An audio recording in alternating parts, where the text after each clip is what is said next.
Let's find something to listen to.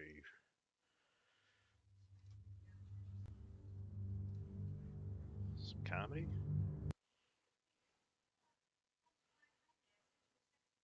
I'd never send my kids to college. Not a chance. Not a chance. No way. I do stand-up at colleges. They are no longer institutions of higher learning. They've put away all that business. Any college kids here? Anyone? Yeah? Yeah, they are. Yeah, whoop. Stoned, drunk in the back. Yeah. They're doing things at colleges you can't even believe is real. Like, they tell me about some stuff that they're doing around campus, and I'm like, that's not even a real thing. And then I go home and Google it, I'm like, oh my God. I owe those kids an apology. That's some real shit they're talking about. I was at a college, and I'm not gonna tell you which one, that's very rude, but it rhymes with Rutgers. And so, I'm there doing stand-up, and at the end of my college show, I do a little question and answer with the college kids, because they always have questions about the league, so we do them at the end, and they can't keep their mouth shut, so just like, listen, do it at the end. So we're doing the question and answer part, and this kid raises his hand. He's like, dude, Brian, I gotta ask you a question. And I was like, it's not my name, dude. He's like, Kevin, just listen. Do you want to party with us after the show, bro? I'm being serious. Do you want to party with us after the show? And I'm like, no, I do not want to party with you after the show. No, thank you. And that's a question I get asked at every single college I go to. Do you want to party after the show? And the answer is always no, thank you. Because nothing good happens to the married 37-year-old comedian with 2 kids at the college after party, guys. Nothing. There's no scenario that I've gone over in my mind where I sort of Dead Poet Society change each one of their lives as I hit an unbelievable beer pong trick shot and give them the guns, all right, as I walk out the door. No. That's not the movie that plays in my head. The movie that plays in my head is that I get and give HPV to everybody. Everybody. And I don't even know what HPV stands for. But I feel like I would just be smeared with it as I left the college after party, like a Ghostbuster who just got slimed or something. Yeah. So I was like, no thank you to the college after party. But then he goes, follow up? Dude, follow up. Follow up, Brian. I'm like, all right, Wolf Blitzer, what's your follow-up? Hit me with it. He's like, oh, so you're too good now? So fucked. Too good to come hang out with us? You don't want to come hang? Wait, do you want to come butt chug with us, bro? And I was like, number one, no, I do not want to come butt chug with you, okay? Number two, what the fuck is butt chugging? And number three, maybe I might go with you. I might. Pitch it to me. What are we talking about here? So then this kid breaks down butt chugging, okay? Now, listen to me. I'm not making this up. This is a real thing. If you don't believe me, go home and Google it and enjoy the pictures instead of my words. So that college kids can get drunk during the day and not have alcohol in their breath. Yeah, they're taking tampons, dipping them into alcohol, and then shoving them up their orifices to get drunk. Yes. Maybe that's not your butt chug cup of tea. Maybe you found that special college friend, that confidant, your best buddy, someone who's willing to take a beer and pour it directly into your asshole for you. That's the other way you can butt chug. I don't know if you guys have anyone in your life like that. I certainly do not. And don't ask me the physics of how it goes down. To me, it must just look like you're feeding a newborn calf or something. We're like, easy, Phil. Come on. Phil, don't laugh. Not now. Yeah, every day. They're doing it every single day at colleges, guys. And let me tell you something right now. It is fucking awesome. It is the choice of a new generation, ladies and gentlemen. The children have spoken. My wife and I butt chugged a bottle of wine 3 weeks ago. It was a 76 Chianti, and Or an 84 Bordeaux. I'm not sure. My anal palate is not that sophisticated yet. But I'm working on it. That was the name of the band that played at my wedding, by the way. The Anal Palates. Pretty good. Colleges, man. Yeah, college students use Tinder, which I was like, what? Why are you guys using Tinder? College should be the time where you should be able to have sex with people without technology. Like, no, we use Tinder. I'm like, really? Yeah, they just sit in their dorm room, and they go on Tinder, and they just swipe through. They go, yeah, oh, you want to fuck? Nope, okay, just keep going. That's the whole thing.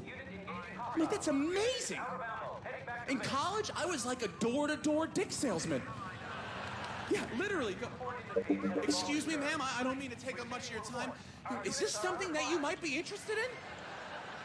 Oh, no, begging your pardon, ma'am. I'm sorry, I'll be on my way. And I pick up my cart full of dick pills and trinkets and ointments. On to the next one. Regular death of a salesman. Hard times. I'm like Willie Blowman out there trying to pedal the stick.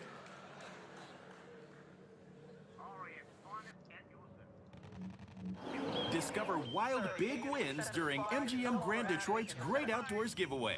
May 1st through 27th, win your share of over $80,000 in prizes. Plus, you could drive off in a new $54,000 Coachman travel trailer. Simply play slots and table games to earn entries for the drawings held every Friday in May at 7, 9, and 11 p.m. Don't miss the Great Outdoors Giveaway, only at MGM Grand Detroit. See the MGM Rewards desk for details. Must be 21 or older. Gambling problem? Call 1-800-270-7117 for confidential help.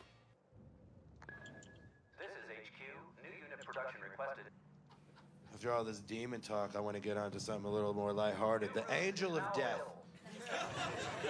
is like a demon, except he's an angel. God had his own angel of death. He didn't want to fuck around with no demon that was willing to work both sides of the street. He had his own angel of death, his own Jason Bourne, his own John Wick that he could point and be like, take them out. He only gets one story in the whole BE or the whole Bible extended universe. He only gets one story. I'm just saying, that's bad. That's DC bullshit. That's not Marvel shit. Like, you have the best character as the Angel of Death. You're only going to bring him in once? Bring him in a bunch of times. So many times the Angel of Death would have come in handy. There was one story where Moses had to hold his hands up just all day. And as soon as his arms got tired, he'd be like, fuck this. They would all start dying. Then he had to do this again. OAOD probably would have came in handy, killing all the bad guys in that one. He only got one story. And in his one moment, he had to go to Egypt. The firstborn child of every house in Egypt, the firstborn, the oldest kid in the house, was going to get murdered by the angel of death. Unless the front door. So he had to go to the front door of every house in Egypt. He didn't even sneak in the back or through the chimney or anything. He had to go up and down the fucking main drag's front door. And if the front door had lamb's blood, then he would leave and be like, not this one. Lamb's blood, that is a very vague delineation, considering the stakes involved. Lamb's blood?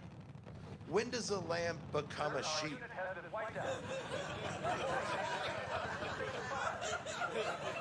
How fast is it? Can you eyeball it? Is it one day to the next? Is there a month where it's both? These are important. Your oldest kid's gonna die, unless you know for sure this ain't a fucking real young sheep. Goddamn lamb's blood. Now the AOD is checking every door. Yesterday. I'm so sorry. If I had just started on this side of town. But that's sheep's blood, and they don't say nothing about sheep's blood. Rules is rules. Murder. And then go from the story forevermore. Oh, we need more. You ever see somebody that you're for sure smarter than, and you're like, and whatever they're doing, you're like, I bet I could do that. I do that, but it's always with karate. Every time I see a real dumb person doing karate, I'm like, I bet I know a little karate. Right? Like, I'm convinced I know karate like I know Spanish. Like a little bit, like a couple, 3 or 4 moves, maybe 5, if you will, please slow down. I'm gonna need you to slow down and look right at me and kind of telegraph what you're doing. Like, I feel like I might know 3 karate moves, so if someone throws karate moves on me and I do the right 3, they'll be like, oh, much respect. We did not know you were part of the karate brethren. And then as they'll leave, and I'll turn to my friends and be like, I don't know karate. God, this is fucked. I know those 3 moves. Surrendering. Like, I know emergency karate. Come on, bro. Like, I know emergency Spanish, right? Agua, necesito agua, donde está el baño, rapido, rapido. Just the important stuff, the muy importante. Rapido, rapido, necesito.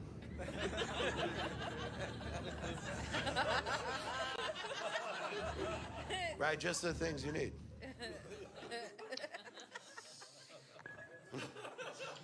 Right? I know how to say I'm going to shit my pants next in like 14 languages.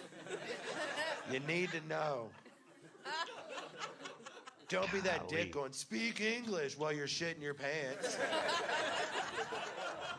Come on, be cool.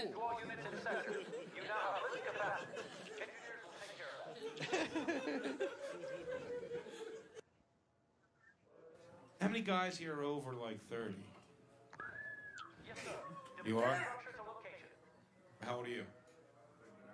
39. Yeah, 25. All right, what do you think? You should be fucking dead somewhere? He's 39. What a bunch of young assholes. 39. Oof. That's,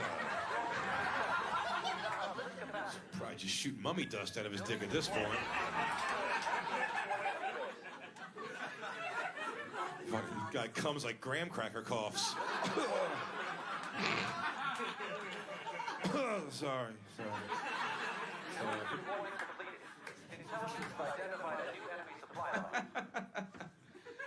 Gross. What's the youngest you have since you've been 39? Building deployment completed. Asian chick? Sir, enemy has deployed a new base. Sir, enemy is closing in this sector. Building It's going deployment to now that I brought it up. You're gonna go stare at her tonight with a cocked fist. You fucking not Asian piece of shit. I'll be back in the morning. I'm gonna go fight your father for not being Asian. Asian girls are the best. Building deployment completed. A new enemy supply line has been reported, sir.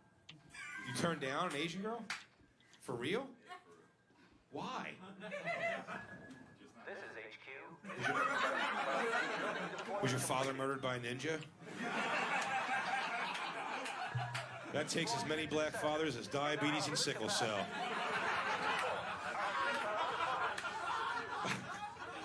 Ninja attack. Number 3.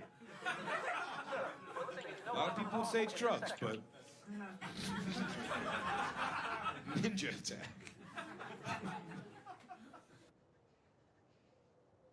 So, ladies, Building deployment completed. size matter? Reports contact with hostiles. Yeah. Come on. Don't blow anything up. Just fucking get there. Ladies, highway authority is not how big you are. Here it's what you do with it. So what I thought I would do tonight is give you ladies a brief synopsis of what I do with it. Yeah.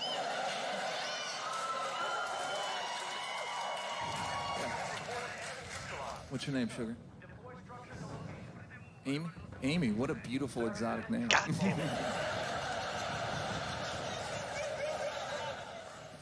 Amy, here's a brief synopsis of what I do with it. Amy, first, I will get it erect. Then, Amy, I will stick it in your vagina. The end.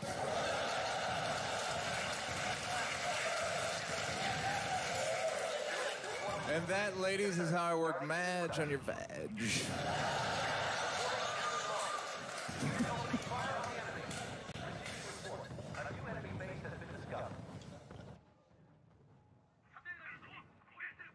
It's wrong to make fun of people, you know, but it's so fun sometimes. I've written for some TV shows, and, you know, on a major TV show, you have to be careful about what you say about people, because a lot of people can get offended, or so it has been explained to me. I was once, I'll tell you this, I was writing for an awards show once, and I got into some trouble. I wrote a joke for this awards show that had the word midget in it. And someone from the network came down to our offices, and he said to me, "Hey, you can't put the word midget on TV." And I said, "I sure would like to." And he said, "No, midget is as bad as the N-word." First off, no. No, it's not. Do you know how I know it's not, I said to him, is because we're saying the word midget, and we're not even saying what the N-word is. If you're comparing the badness of two words, and you won't even say one of them, that's the worst word. Also, I don't mean to gloss over what like little people have been through in this country, but you cannot compare the plight of midgets to African Americans. That is outrageous. Midgets were never enslaved, unless you count the Wonka factory. So we get into this argument, we're going back and forth. He goes, "You can't put that word on TV." And I said, "I want to." And he goes, "If you put that word on TV, there could be a protest of midgets on this building." And I said, "Promise?" How tempting would that be? So that's where I was last year. You're all caught up. And I realized that those jokes are from 3 different specials, and I reworked them. I basically did the special edition with my own jokes. What a fucking asshole. God damn it. So that's where I was. But now I like it. And here's what happened. Last year, my friends started to get excited about the new one. My friends are like, "Dude, are you going to watch it? Are you going to see it? Are you J.J. Abrams, it might be good, it might be good." And the first trailer, I didn't even watch the first trailer, because I was like, they're not fucking getting me again, man. They're not getting me again. Star Wars isn't getting, you're not tricking me again, uncle. Like, so I wasn't going to be tricked. And then the second trailer came out. And I read about it first before I saw it. Freaking nerds were like, "Oh my God." And my friends were like, "Dude, Han and Chewie. You had to feel something when you saw Han and Chewie." And I'm like, "Nope, didn't feel nothing, man. My heart's made of turds, fucking nothing." But behind closed doors, I was a goddamn mess the first time I saw Han and Chewie. I was just like, man, my two best friends together again. I wonder what my two pals are gonna get themselves into this time. I can't wait. I was so on board. And I go opening day with my wife, and I loved it. I took my brain out. I went in to just enjoy it. I just wanted to have a good time. And I loved Force Awakens. I loved it from the second it started. And I teared up during the whole movie. Fuck that. I full on cried. I was a mess. I was a mess at the scroll. Luke Skywalker has vanished. I'm like, "Bleh." It's like fucking Toy Story 3 meets Up. Just a blubbering mess. Just Did I cry when Han and Chewie came on screen the first time? Fuck yes. I cried when they showed the Millennium Falcon the first time. They panned to the Millennium Falcon. I'm like, my favorite shit from life. So we come out of the movie, and my wife is like, "What'd you think?" And I go, "I loved it, baby." She goes, "No shit, you cried during the whole goddamn thing." I'm like, "I'm emotional." And then she goes, "Can we show our son? Do you think we can show our little boy?" And I'm like, "Yeah, man, we can bring him. It's not super violent. He's seen PG-13s before. We're shitty parents, but anyway." He and I bond over it. He loves it. He walks out of it and he goes, "Daddy, I love Star Wars." And I go, "Buddy, I love Star Wars." It was like this sweet moment. And he goes, "Daddy, can we get the prequels on Blu-ray?" And I'm like, yeah, I guess. Which was huge for me, because before that shit was banned in my house. That was gonna be something he was gonna have to find in a tree for, like weed or porno.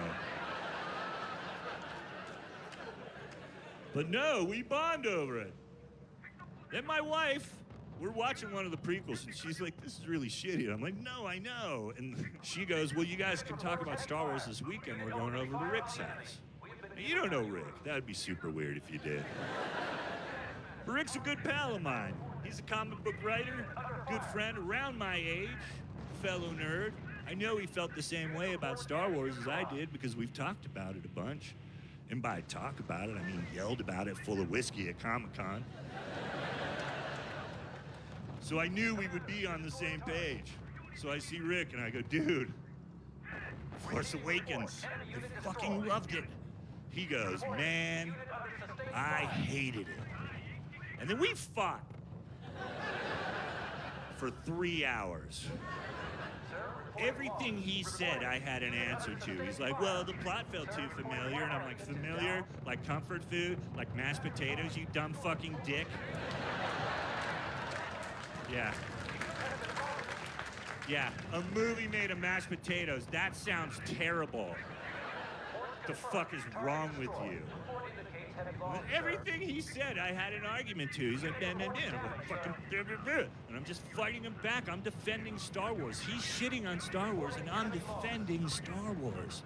This thing that I shit on for so long, which I realized is one of the signs of abuse.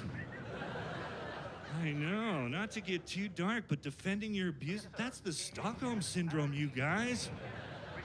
I have the Star Wars Syndrome. Because all my friends are like, Star Wars sucks now. I'm like, you don't know Star Wars anymore. Star Wars treats me like an angel when no one's around. You ever think maybe Phantom Menace was my fault? Yeah. I did a bad thing, made Star Wars mad. I don't want to make Star Wars mad no more, you guys. I'm only going to do good things for Star Wars. Hi, I'm Mike Rowe. We got a new show called The Story Behind the Story, which I don't know how to promote without wrecking the surprise. So now I'm just sitting here with 3 cameras rolling, hoping to say something cogent, usable, and otherwise unforgettable. You know, sometimes we talk about perseverance. That's right. And identity issues. Yes. Permission to sum up? Yeah, please. Show's called The Story Behind the Story, Saturdays at 9 o'clock. We talk about big themes as they relate to a story that I wrote that Matt brought to life. Saturdays, 9 p.m. right here on TBN. We'll see you there. Thanks.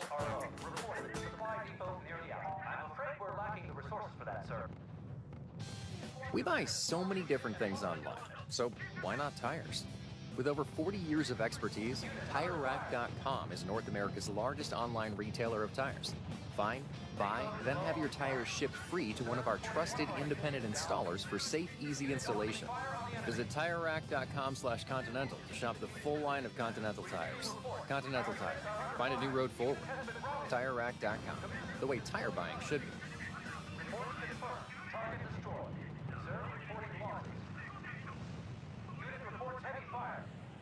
I don't know, man. It's probably better that I don't get too settled in right now anyway. I don't need to bring a child into this world.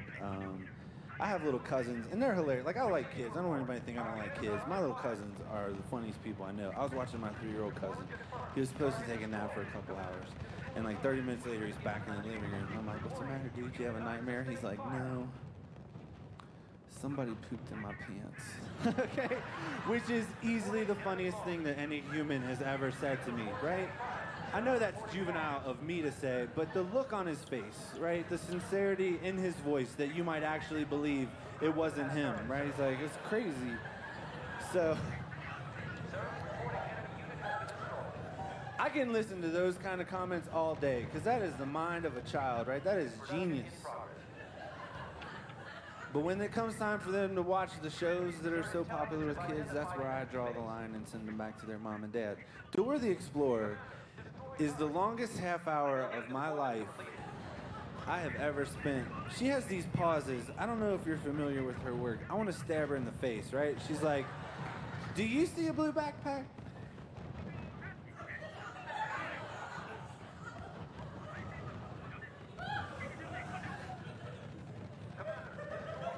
I'm like, we see it, bitch. Let's go. Jesus. Blue backpack, where's the green card? Don't say that, though. Don't say that. It's, that's funny among adults, but that'll ruin a birthday party when she shows up. Dora, where's your green card? I'm sorry, Chica. I don't know where he learned that. She wants you to think you went on the adventure with her. Tell someone that was your day. You'd be like, bro, I'm not in the mood. All right, we went through this forest. We find a rainbow flute. I'm like, just leave it there. And she's like, no, we got to take it to the castle. So we walk all the way to the fucking castle to find a Latino boy who can play enough notes to grow corn and feed the village. At this point, Dora, her albino monkey, and I have to successfully elude a fox who's dressed like the Hamburglar. This guy, I don't know what his problem is. He's swiping like a motherfucker. Okay, just... I don't even know what you're saying right now, dude. Did that really happen? See. Look at the map, bro. The map will tell you.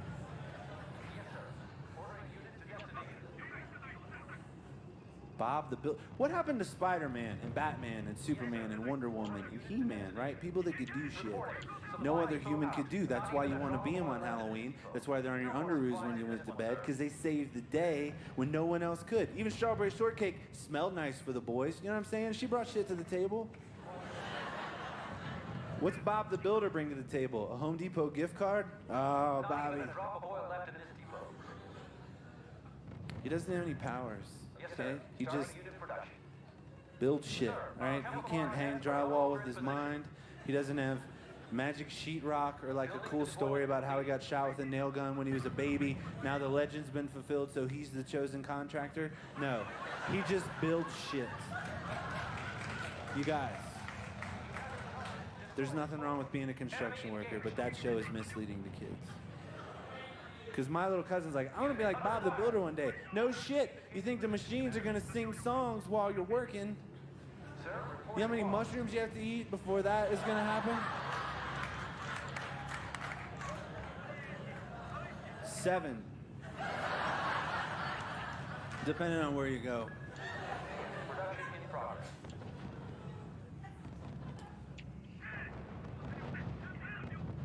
And that's fine. I think a lot of the lessons in life have to be learned the hard way. Like, for example, it took drinking an entire bottle of Jack Daniels for me to learn that I am invincible and no one can stop me.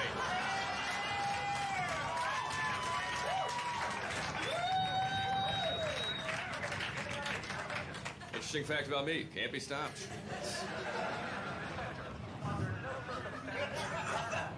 I do enjoy drinking. I've noticed, though, some people don't know how to go about drinking, I think, like young people, specifically young people in college.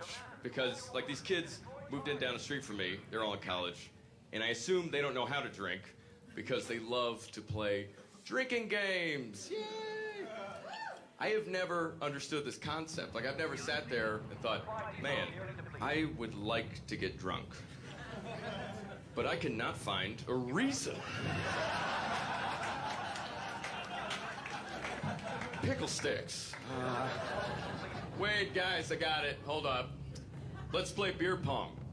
Because then you can toss a nasty ping pong ball right into my beer. And then I get to drink it. Because those are the rules, and I know getting wasted for me is all about structure. So, rules are important. I don't want to make fun of these kids too much. They were cool. They invited me to their house, or their door was open. Either way, I went into their house.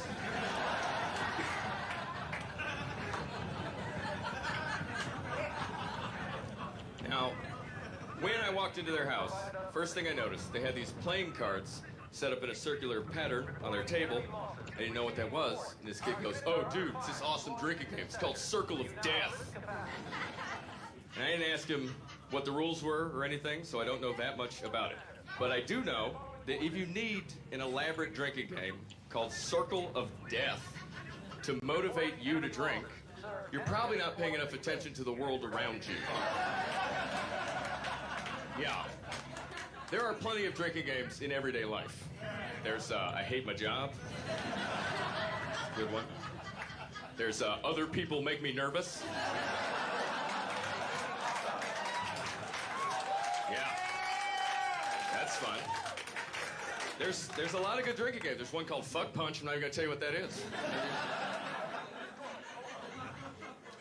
My personal favorite drinking game is called fuck it, I'll finish college next year. I played that for 6 years. I didn't graduate. I stopped playing. It got sad. I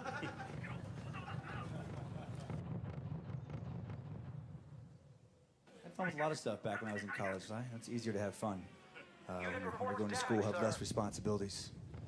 I had fun with an ant infestation. Might sound unusual. It's true. I had a terrible, terrible ant infestation my senior year. Thousands and thousands of ants. Never considered calling an exterminator. Overjoyed that they were pouring into the house. Why call an exterminator? You don't call for backup, you know, when you've declared war. Those ants marched into a house of death. I used to like to lure them onto the kitchen counter with some maple syrup. Maybe they think it was a sign of peace. Maybe I wanted to sign a tiny little treaty with them. They were horribly mistaken. I'd let them gather, then I'd get a can of WD-40 to match, a low napalm. This is war, ants. I'd burn them, but I'd leave a few alive, and I'd watch them walk back into the wall and pretend they were sending a message to the Queen. He's gone mad, Your Majesty. He burned Richard. That's exactly how they talk inside my head. If you want to have fun with ants, but you don't want to actually hurt them like that, you can also just kind of psychologically torture them. I discovered how to do that as well. Take one ant, put him in a Tupperware container full of sugar, seal him in, and just start laughing. This is his worst nightmare. All the sugar he could ever want, nowhere to take it. Walk around and around, you know, just losing his tiny mind. After like an hour, you take him out, throw him back on the anthill, and laugh some more. They're gonna have questions he can't answer. We smell the sugar, Nigel. Where is it? I do not know, sire. I do not know. Yeah, those ants were British. All ants are British because they colonize.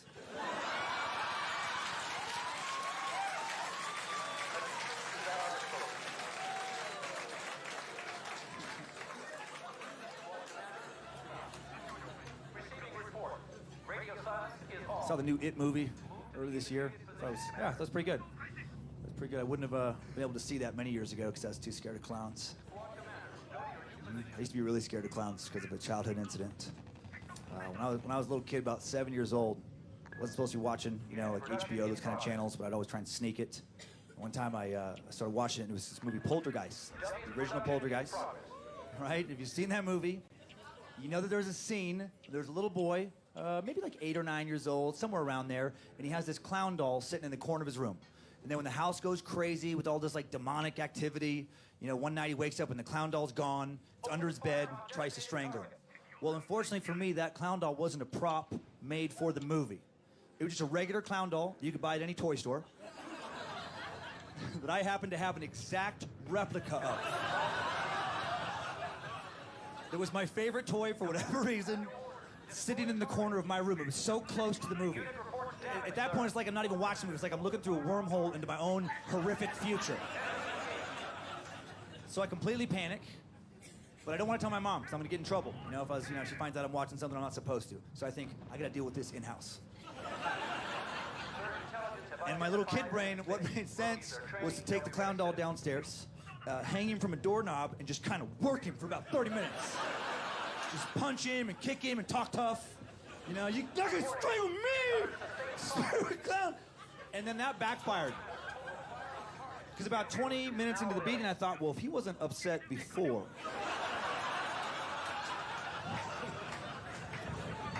now he's legitimately angry.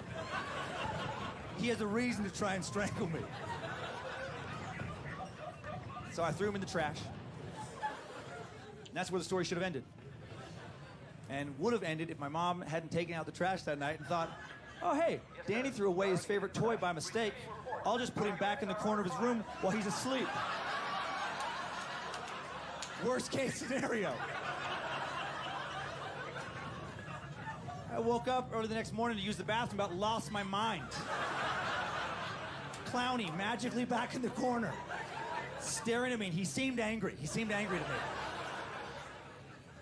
Had recurring nightmares for weeks after that. Became phobically afraid of clowns for a long time. But then I got over it. You know, you gotta face your fears, that's what they say. You gotta face them head on. So I was proud of myself. A couple years ago, I didn't like it. It was hard, but I went to the circus alone. A couple clowns came out and I wanted to leave. They're pretty creepy, but I thought, no, you're not gonna win again. I stayed for the entire circus performance. And I had the courage, when the circus was over, to find one of those clowns and follow him home. See how you like it. And I waited for him to fall asleep, and I snuck in his house, and I sat in the corner of his room. And when he woke up, you should have seen the look on his face.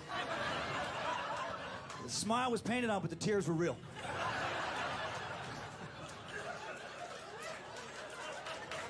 Hey, thank you guys very much. I hope you guys had a great time. I'll take care. Everyone love you guys. Thank you.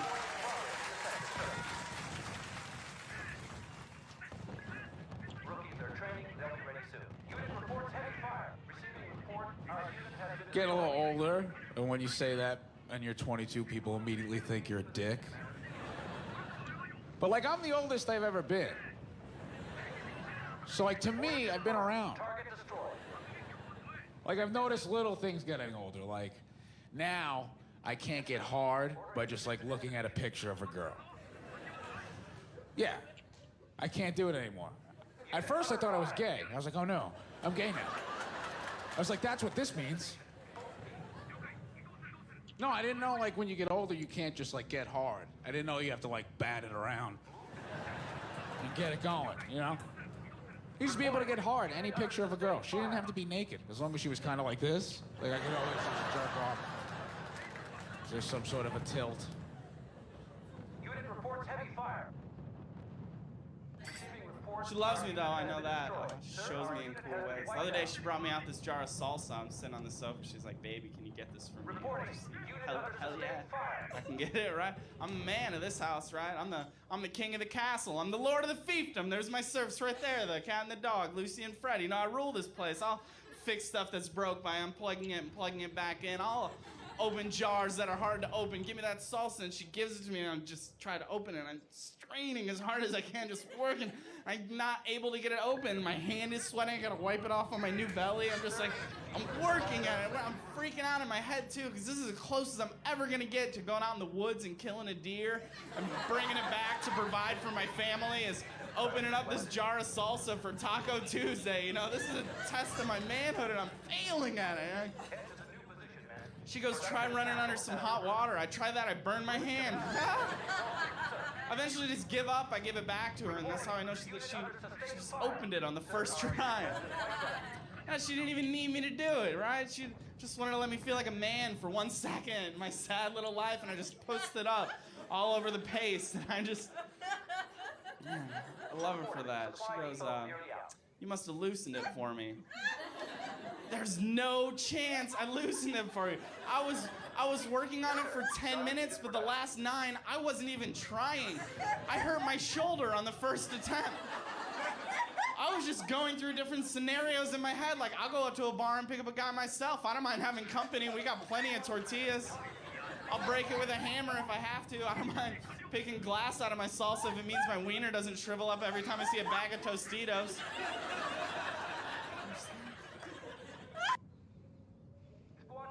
Guys, what if instead of jokes coming out of my mouth, it was delicious air conditioning? Wouldn't that really... Wouldn't that make this album something special? It's like, hey, I can't see sweat on the fucking record, right? Right? CeeLo and his menagerie of something. Oh, black people, I'm glad you came. I don't feel comfortable around this many crackers, if you'll excuse me. If you'll pardon my racist terms. Have you been able to forgive Tiger Woods yet? Black women specifically? No? Why? Because they were white girls? Is that why? Like you were fucking a teenage half-Asian golfer back in the day. And now you're mad that the white girls picked him up. Would have gone near him with a... Well, you should forgive him, because he had a press conference to apologize. You know? I mean, that's amazing. That's like, I've never even seen that happen, because a lot of people cheat all the time, but the whole nation, and they interrupted a show I was watching, and like, hit his mom in the front row. You're like, hey, sorry I get a lot of ass, nation, and mom. Did I look embarrassing? That would embarrass me if I get laid on the road. I call my mom.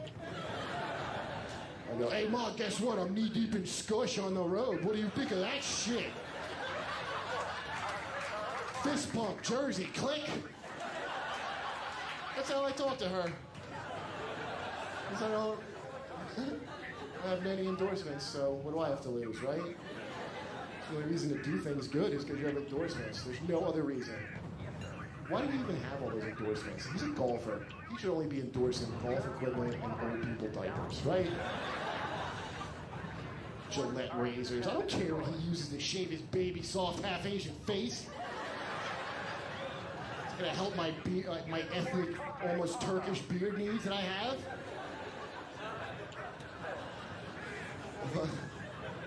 See, I think this all comes in. This one eyebrow just forms a headband eventually around me.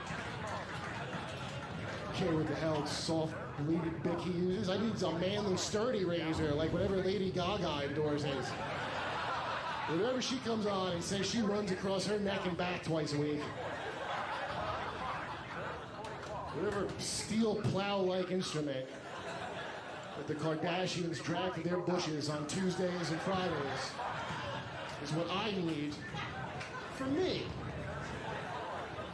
I don't know if I can be any clearer about my shaving needs to you. So, yeah. And then, it blows my mind. Isn't everybody, when they get caught cheating, this is some kind of new thing where you're supposed to apologize to the women you cheated with when you get caught? What are you, shitting me? Apologize to the hoes? You don't apologize to hoes. How would you even do that? Hello, ho. You're in the middle of sucking dick. Well, get your earpiece, because this is very important. This is a big apology. Oh, you need to come back. Hey, you know how I was married, but you cheated with me anyway? Because you're a godless, soulless, washed-up, failed L.A. actress, cum dumpster whore? Holy shit. Well, I apologize. I'm really sorry. That's how that... And he went to sex rehab for that for over 6 weeks, which that doesn't even sound like that long, but it cost $60,000 for that, okay? 60 grand. That's like if you sent your dick to an Ivy League college. That's how expensive that is. He's black and Asian. Shouldn't he have qualified for a scholarship of some kind? To Peters University? Isn't the money out there if you're willing to look a little bit?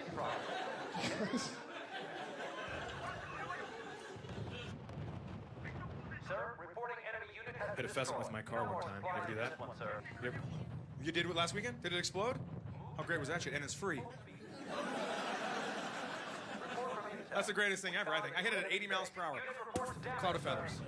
I thought it was awesome. Lady behind me, not really that impressed. She followed me 15 miles to a gas station to yell at me. You ever heard an older white lady that drives a minivan swear? It is precious. She was so mad, she was like, "You're the stoop, why don't you?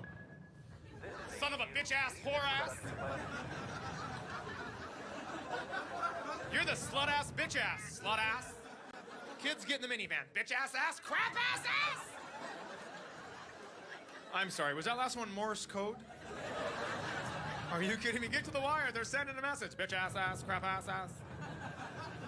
What's it say? Oh, they need more tang.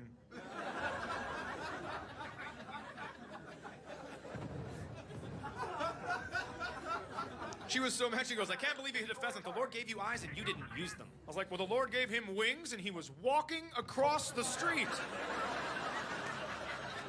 How about a little updraft when you feel pavement, you jackass bird? Now she's furious. Now she follows me into the gas station. Listen here, shit ass, crap ass. And I was like, no, you listen. I've killed once today, lady, and I will do it again. She starts backing up, never breaking eye contact. And that's her bad, because there was a car coming to get gas outside. And it didn't hit her like, but it clipped her and she fell down. And I was thinking, how great would it be if the driver of that car was a pheasant? Stick his little bird head out the window. Mind your business, whore. Meep, meep, and he'd drive away. Every bird wants to be the road runner, right? It's like Burt Reynolds for people. Hey, thanks a lot, you guys. My name is Chad Daniels. Have a good night. Thanks for coming out to the show.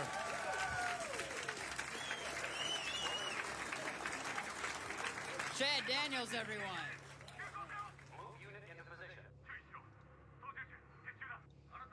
So I know I got to start torturing my son, right? I call my brother on the phone because I'm like, you guys tortured me endlessly. What should I do? And he said, what do you mean? All you talked about growing up was, I wish I had a little brother so I could do to him what you guys did to me. He goes, now is your chance. Nobody gets to go back and do that. And I was like, you know, you're right. This is quite an opportunity. And he said, yeah, man. Do you want me to send you over the list? And I go, what list? He goes, oh, the list of things that we had that we used to do to you. And I said, why do you still have the list? And he was like, you never know, do you? And I said, no. So he sends the list over, right?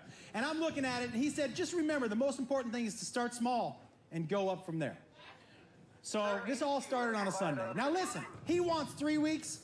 I don't want to give him a full 3 weeks. I want to get this. I want to get him so mad, my son, that he wants to fight at the end of the week. I need to get him so mad because that's the only chance I have of beating him, right? So my brother's like, start slow. I go, okay. So Sunday night when my son is sleeping, I took all of his underwear out of his drawer. And I replaced it with panties with the days of the week on it.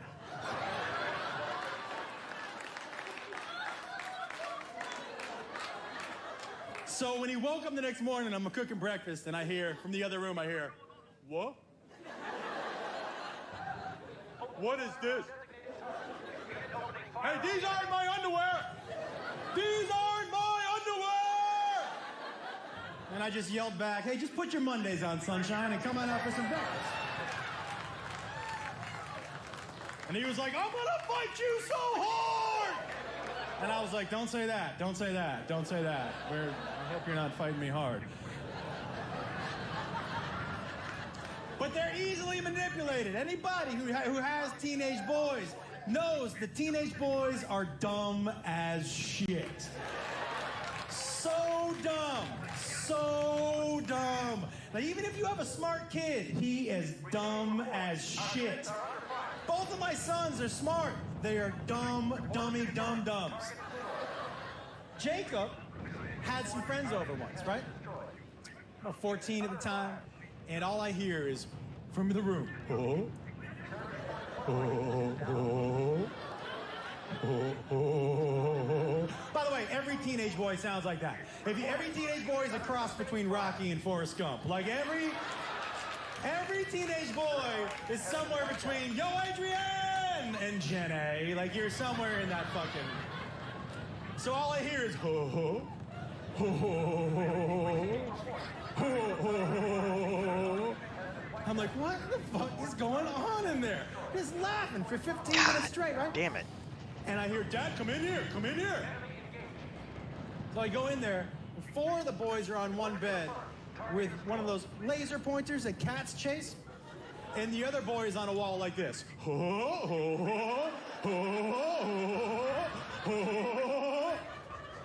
And my son goes, you should use that on stage. I'm like, I'm gonna.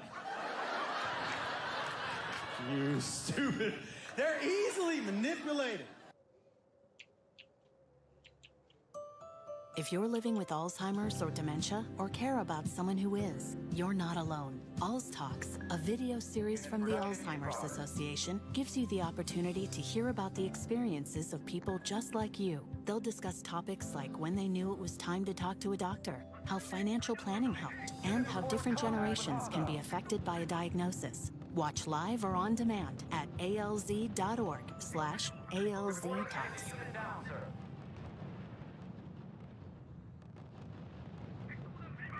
Somebody who commits a murder-suicide is probably somebody who's not thinking through the afterlife. Bam, you're dead. Bam, I'm dead. Oh, hey.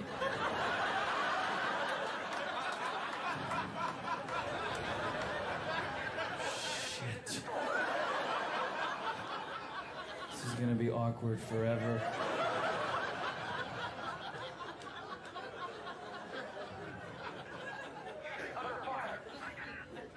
I've never seen Batshit, but if I did, I'd be like, that's crazy. That looks exactly like my ex-girlfriend's personality.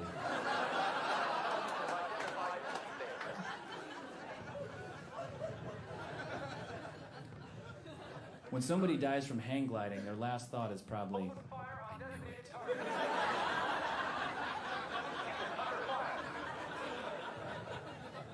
Their second to last thought is probably, wee!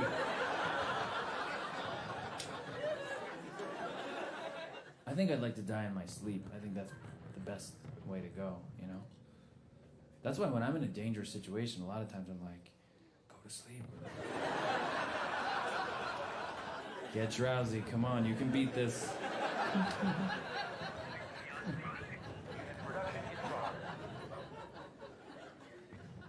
How are you? Cool. Crowd work done. Boom.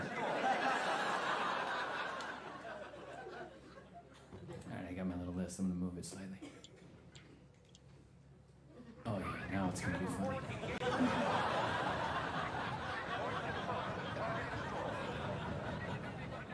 I'm gonna go to a party and when people say, what do you do? I'll say, I make business cards for a living. And then I'll pull one out that says, see?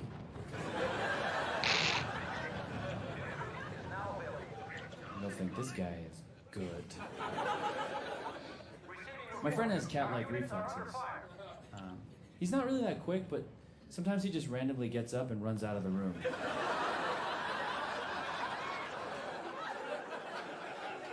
Bobby's very cat-like. I know, yeah.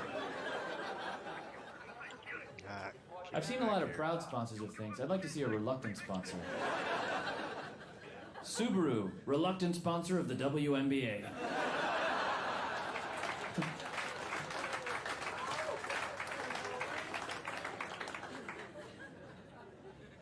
I wish I could get a smoke detector that I left the T out of the detector. I got to the middle of the word and I was like, I got this. I already used up one T. I'm fine with T's. And then when I got to the O, my brain was like, you blew it. You can't be that cocky with your spelling. You gotta be with it, man. I wish I could get a smoke detector that had a fajita setting on it. Then you're cooking and it's like, boop, boop. Hold up. These are fajitas. Let's not be a dick here. Let's not make him get up on the stool in front of this girl with a magazine and fan away the smoke. The fire is a great place for a ghost story. But I find that really just a campfire is good for a ghost story. Every other one doesn't really work as well. There's like a burning building, you're like, ooh, hey everybody, listen. There was this couple and the woods was like, get the hell out of here, we gotta put this fire out. I'm like, all right, Jesus. I feel like if I were a firefighter, it would be so hard not to like spray other stuff.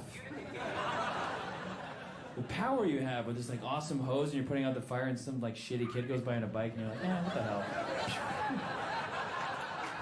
Just tumbles across the street, you're like, oh. I could just say I got confused. I mean, he had red hair, you know, I don't know.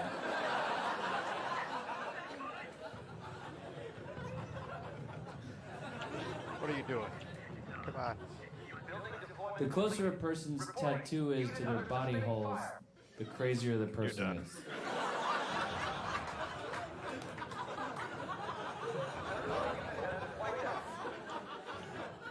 If I had to get a tattoo on my face, I would get quote marks around my mouth.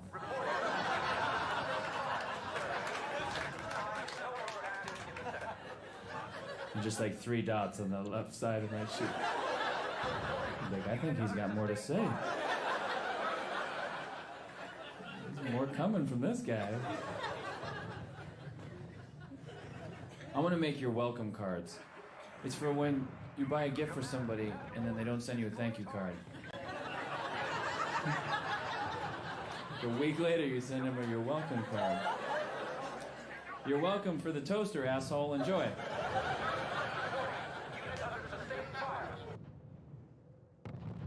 That's why I like traveling. You get to see stuff. I like that. I was in Portland, Oregon. I love going up to Portland. They have weird people in Portland. I don't know if you've ever been there. That's how they market the town. They're like, come check out these weird folks. And they're doing a great job. They're really marketing it well. They're doing a good job there. I was at the train station in Portland, and I came across a young lady who I hope was on drugs.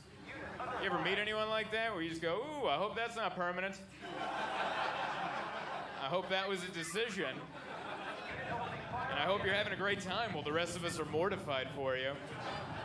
This is what she was doing. She was lined up against the street sign, just like a bear, just going, And I'm like, yeah, okay. I'm trying to walk by while she's doing that. She sees me, and she yelled at me. She goes, you look like Jesus. And I said, thank you. And I kept walking, because you don't slow down for that. You don't keep that conversation going. You cut that off right there. You go, thank you. You just reminded me I don't walk fast enough. Appreciate the heads up. And as I'm trying to walk away, she yelled at me again. She goes, throw me a blessing, Jesus. It's like, oh, well, I can't let my children down. I gotta throw this girl a blessing. What if this is a big day for her? What if this is where she turns her life around because she got to meet who she thinks is Jesus at the Portland train station? I can't leave her hanging. I gotta throw her a blessing. There's a problem, though. I've never seen a blessing thrown. Is it underhand? I've never seen it go down. So I had to think quick. This is what I came up with. I just turned and pointed at her and went, you got it. That's how I threw my first blessing. And she was happy with it. She's like, thank you. And I'm like, all right, yeah. Yeah, that's probably how Jesus did it back in his heyday. He'd stroll into town. They'd be like, Jesus, can you help this blind man? You got it, buddy. That guy's like, colors? All right. This guy's full of magic and wonder. I like him. Love traveling. I flew over to Boise, Idaho with a buddy of mine. He was, I don't know if you've ever flown with one of these weird people, but he crosses himself up as the plane's taking off. So we're on a Southwest flight. We're taking off from here, and he crosses himself. You know, he hit all the corners. The father, Fuck, man, I got no cash. Past, he hit all of it. And as we're taking off, I noticed that, but we had a connection. We had to stop in Oakland and hop on another plane. And as we're taking off on the second plane, he hits it again. And I look over at him. I'm like, that doesn't transfer from the first one? You got to do it every time? Because I would just do one big one in the mornings. I'd be like, hey, for everything. The Uber ride, the flight, whatever may come up, please cover me for anything. And he goes, no, you got to hit it every time. I'm like, when you're doing that, are you praying for everybody? And he goes, of course. I'm like, you better be. Because that would be awkward if this plane goes down and we're all dead and on fire in a cornfield somewhere, except for you just sitting there, just like, oh. Oh, I should have prayed for everybody. There's going to be a lot of questions when the authorities arrive. Why are you unharmed? I didn't pray for everybody. I'm so sorry. I'm still scared of turbulence. I fly all the time, still scared. Scary. Yeah, it is. Yeah. I deal with it differently now. Like before, I used to just hug the armrest and go, ee. But now I do this reverse psychology thing in my head where the plane gets choppy in my head. I go, yeah, take it down. I'm ready. Put it in the ground. Let's do this. Let's see what you got. And then when it doesn't crash, I go, that's what I thought, pussy. And that way I felt like I was in charge up there. I kept the plane in the air with my bravado. Absolutely love it. Yes, sir. Starting unit production. Give it up for Shane Gillis.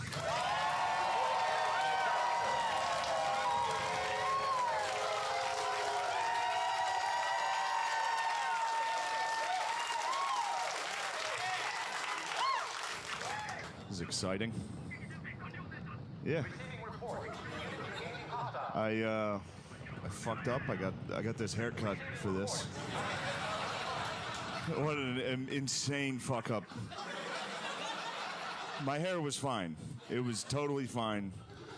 And then 2 days ago, I was like, I gotta salvage this. And I went. There's a Dominican barbershop by my house in New York. I went in there. I think I was the first white guy. I was basically Christopher Columbus of this barbershop. And they fucked me up. It's crazy that I thought the hair, like my hair was, if I fix my hair, I'll look good. Like, that was the final piece of the puzzle for me. It was nice though. He kept trying to reassure me the whole time. He was like, "No man, your head's good." That's all he kept saying. Your head's good. I was like, "Oh, thank you." And this is like, if you're white, don't get a Dominican haircut. You end up just looking more racist. Whatever. Fuck this haircut. How are you guys? Look, it's good. It's good. I'm happy. It's nice. Everybody's back inside, all that shit. Gotta pretend like COVID didn't rule. I had a great COVID. I had a nice time. I went home. I live in New York, so I left the city and I went back home because I have white privilege and I used it. You gotta use it, by the way. You know what I mean? Doesn't it feel more disrespectful to waste it? You know? What, then we're all just being racist for nothing? But no, it's good. I went home. My parents, I haven't lived with them in over 10 years. They got old. They're old as fuck. They hate each other. They have milk, though. I'm back on milk. I've been fucking crushing milk lately. I got fucking milk fat this year. It's a weird time in life to have a milk renaissance. Just 33. Unit reports damage, sir.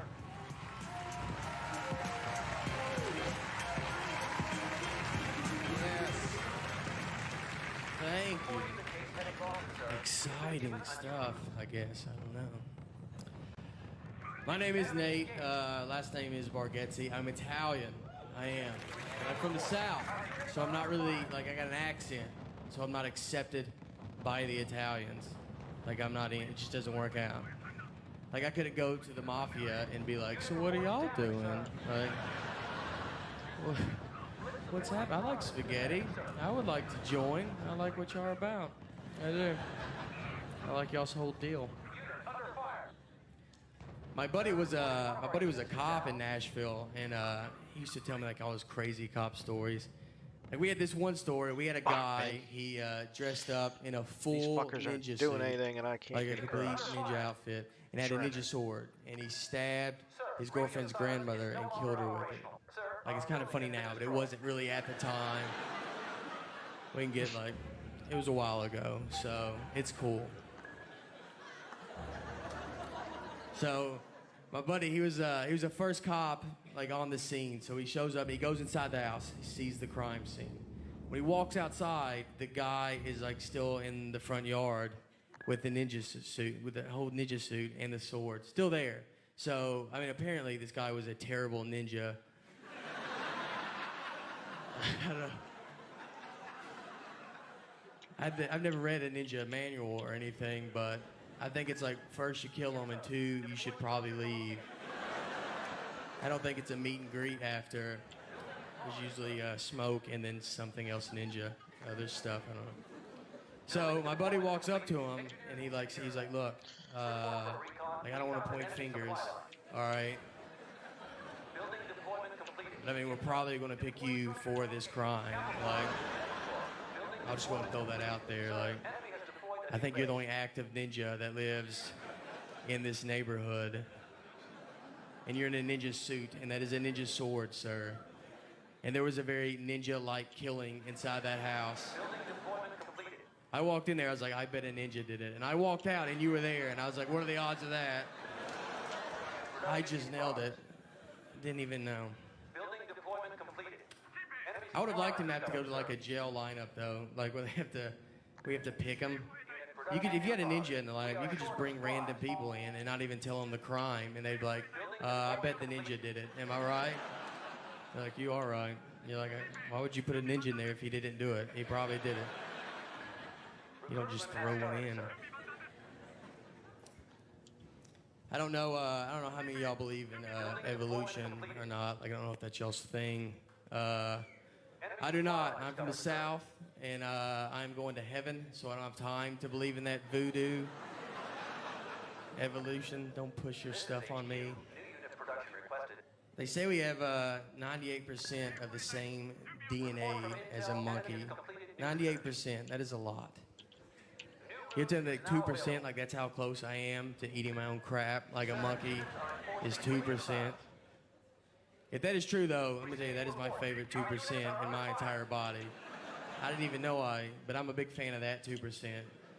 If I ever had DNA surgery, I'd be like, please don't touch my non-monkey DNA. I really can't afford to go back.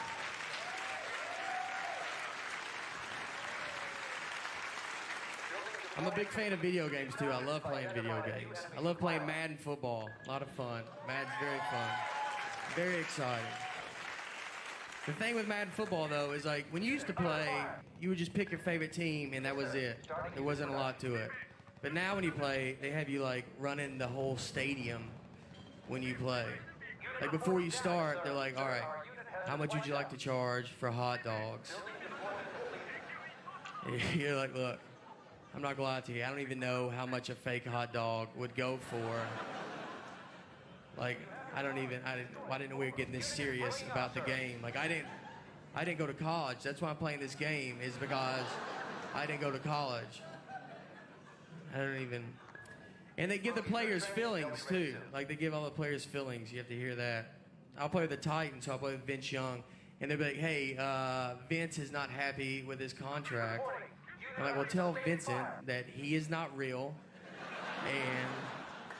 and I will reset this and start over if he doesn't clean up his attitude.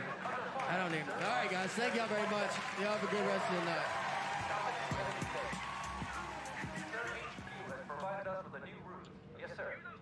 Hey, Joe, just a couple things for you. 3 weeks ago, of course... When was the last time you got high? 20 minutes ago? Look at you. Yeah, about that. Yeah, this motherfucker, I would just pull you over just on a whim. If I was a cop, you could be going 5 miles an hour. I'm like, that motherfucker. Spotlight, get the helicopter. Follow him to the grow house. So you like the question, then. Saturday night, I'll be there, by the way. Saturday night, you're going to be at the fights? Oh, yeah. Powerful. I had a stroke 3 weeks ago, but I wasn't masturbating. You had a stroke 3 weeks ago, and you're already out? Oh, man. Blind eye, but that's it. I'm good besides that. You have a blind eye? Yeah. It's a bar bet, left or right. You really had a stroke 3 weeks ago and you're joking around about it? Yeah. That's a motherfucker living on the edge. God damn. If I had a stroke 3 weeks ago, I'd be home in a bubble bath. Crying like a bitch to my mom on the phone. Sometimes I don't tell you I love you, but you know I do. This guy has a stroke and he's smoking pot with 2 hands. Oh, at least. So here's my 2 questions for you. What's your number 1 coffee house in Amsterdam? I've never been to Amsterdam. Oh, what a mistake. You gotta get there. Okay. You know, they have pot in America. I know. You don't have to get on a fucking plane like a retard. Listen, dude, California, they have medical marijuana. You go to a doctor. It's fucking crazy. You go to a doctor and you go, oh, I get headaches. And the doctor says, when do you get headaches? Whenever I think about the fact that pot's illegal, bam, you got a prescription covered by the government. My last question is, what about DMT? And then I'll leave you with that. What about it? Oh, see, there's a lot of people that know about that. I'm gonna go to jail. Dana White, bail me out, just like Rampage.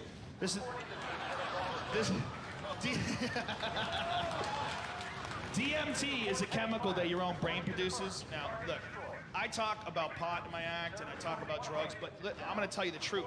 I don't do anything dangerous. I did ecstasy once, I couldn't read for a week. Fuck that shit. I don't touch that shit. I don't do anything addictive. I wouldn't touch coke. I've never done heroin. I've never done anything crazy. Ecstasy is the craziest thing I've ever done. But what I do like to partake in is shit that I know doesn't kill you and changes the way you think. And those are called psychedelic drugs. And the only reason why those drugs are lumped in together with all the other drugs is because they're afraid of the consequences socially. That's what happened in the 60s. That's why they made almost every psychedelic drug is Schedule 1. Those are the most dangerous drugs, whereas or the most illegal drugs rather, whereas like Schedule 2 is like heroin, crystal meth, cocaine. Those are Schedule 2. Those are less illegal than marijuana. And the craziest drug that's illegal is a drug that your own brain produces. And very few people know about this. It's called DMT. And not only does your brain produce it, but it's in hundreds of different ecosystems. It's in thousands of different plants. It's literally, it's produced by a thing in your brain that's your third eye. It's produced by a gland called the pineal gland. It's also produced in your liver and your lungs, but this gland, where they think most of it emanates from, in reptiles, it actually has a retina and a cornea and a lens. It's a fucking eyeball. And it makes this incredibly potent psychedelic drug. And when you smoke this stuff, you are transported into another fucking dimension where you communicate with complex geometric patterns that are made out of love and understanding. And I know that sounds crazy. That sounds like nonsense. It sounds like if that was real, for sure, you wouldn't be hearing about it from the Fear Factor guy.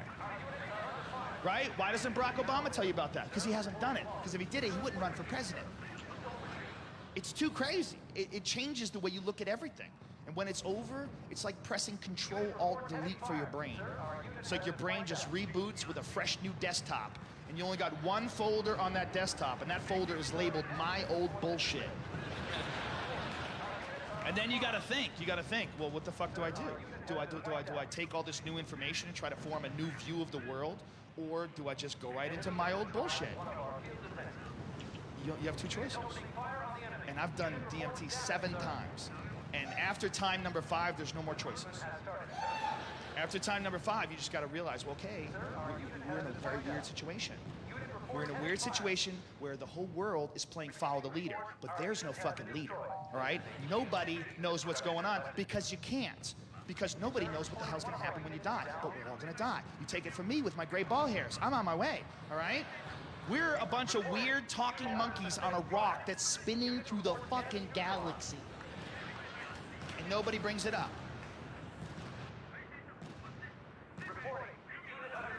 It's functional. And it's not like I'm any better at all, by the way. At 38, my balls, they've become so fucking droopy and like wrinkled that at this point, when I'm naked, it looks like I always just sat in gum. It's just this weird, like I go over, I'm like, oh, motherfucker, and then... Is that bazooka? No. No, I wish it was. No, it's not. Those are my testicles. They'll be like that forever now.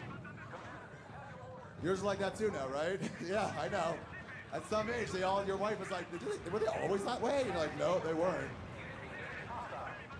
Just one day you're doing it doggy style, and she's like, are you choking me? And you're like, choking you? No, what are you talking? Oh, the balls just swinging around. Fucking grabbing onto your neck. It's like an extra hand. It's a new fucking weapon in your arsenal.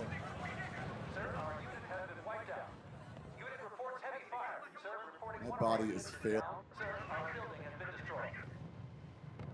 Discover wild big wins during MGM Grand Detroit's Great Outdoors Giveaway. May 1st through 27th, win your share of over $80,000 in prizes. Plus, you could drive off in a new $54,000 Coachman travel trailer. Simply play slots and table games to earn entries for the drawings held every Friday in May at 7, 9, and 11 p.m. Don't miss the Great Outdoors Giveaway, only at MGM Grand Detroit. See the MGM Rewards desk for details. Must be 21 or older. Gambling problem? Call 1-800-270-7117 for confidential help.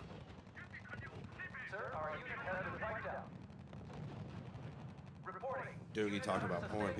Comics always talk about porn. So here's my porn bit. Porn's weird. That's it. That's the whole bit.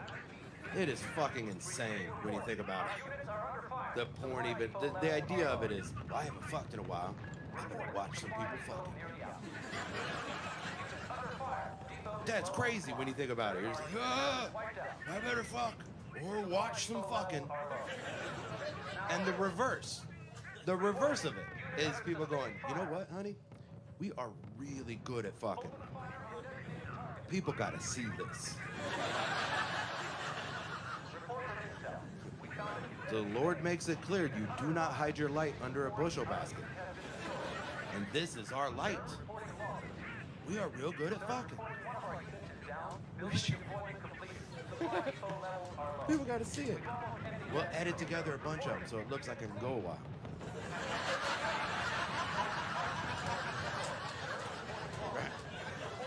The clock keeps jumping behind him. It's a different day.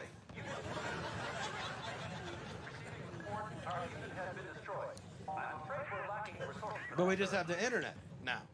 And it used to just be like, forever. It's always gone all the way back. Cavemen are like, I haven't fucked in a while. And then they draw boobs on a rock. And then some other guy walks by and goes, are those boobs? And he goes, you can't have them. And he goes, I'll give you money. And he goes, all right, here's your boobs. Bring back my jackpot.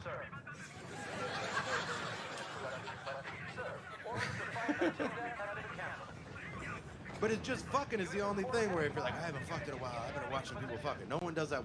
That doesn't exist with anything else. I like to play basketball, but if I haven't played basketball in a month, I don't have to watch other people playing basketball. Else I start taking jump shots in my sleep. Start having weird basketball dreams. Oh fuck, my dad was in that one. I better play basketball quick or I'm gonna can't keep having to do this much laundry.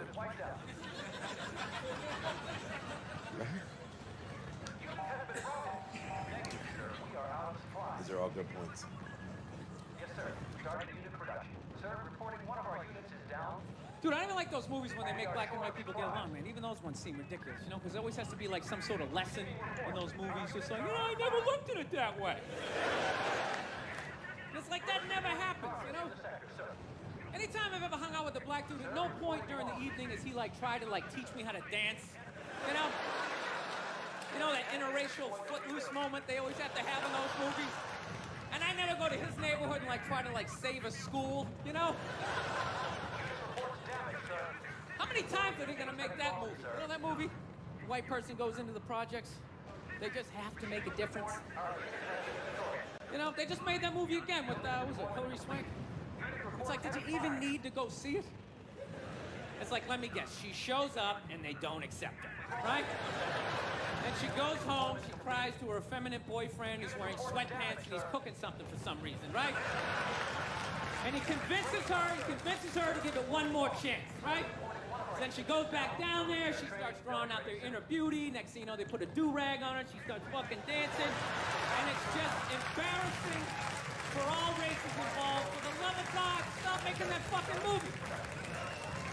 Dude, the amount of times they made that movie, I would think I would know somebody white who actually did that shit, you know?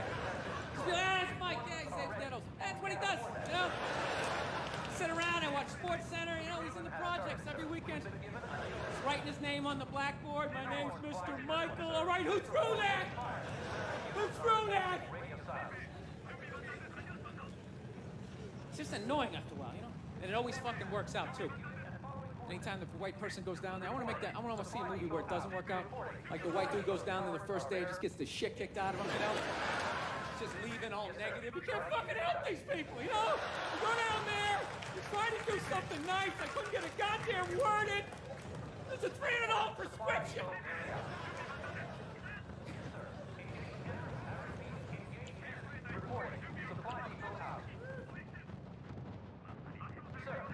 Did you get a chance to talk to anybody in this crowd, Lewis? You leave it all for me.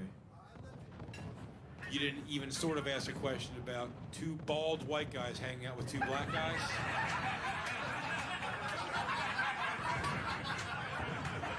Because I feel like everybody in this room at some point said this to each other. Did you see those two bald white guys with two black guys? Is this like a ding-dong Fred Phelps is dead fucking?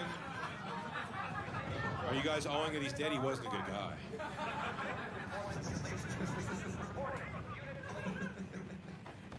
You know who Fred Phelps was? He was the guy who hates flags. Yeah, so he's dead. I guess, yeah, right? He's dead. I hope that gay people really go protest his funeral the way he does. Just they're giving like the eulogy and there's just two gay guys just 69 in each other. Just two girls neck deep in each other's pussies. God loves facts. God loves. What are you doing in that guy's butt? Looking for Jesus?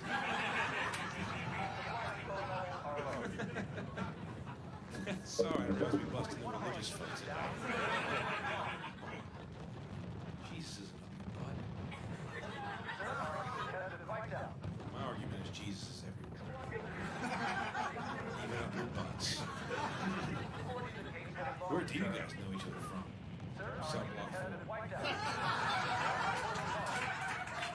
You see, because the white guys look tough, that wasn't a racial joke.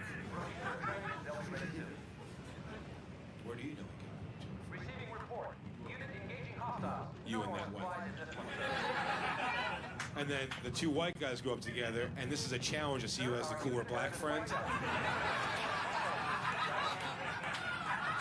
Dude, my black friend is so much blacker than yours. Start giving you guys black trivia.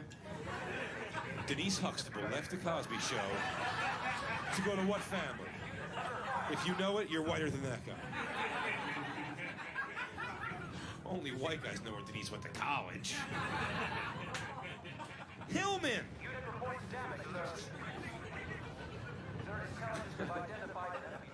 So you grew up with that one. I think I'm talking to couples. So, and, okay.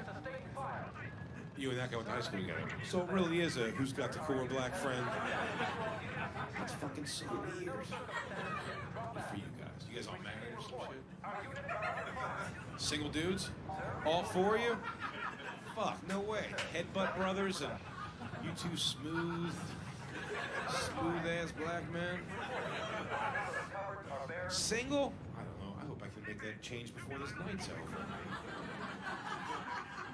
Although I feel like any girl I send your way is going into some kind of weird rapey situation.